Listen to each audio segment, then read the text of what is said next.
Korang tahu tak, sejak penstrukturan tarif elektrik baru diumumkan, insentif cekap tenaga atau ICT pun diperkenalkan.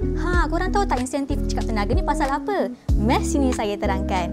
ICT ni diperkenalkan untuk menggalakkan penggunaan elektrik yang lebih efisien dan ianya diberikan untuk pelanggan yang menggunakan elektrik 1000 kW dan ke bawah. Tengok ni. Lagi kurang elektrik yang korang guna, lagi tinggi insentif cekap tenaga yang korang dapat.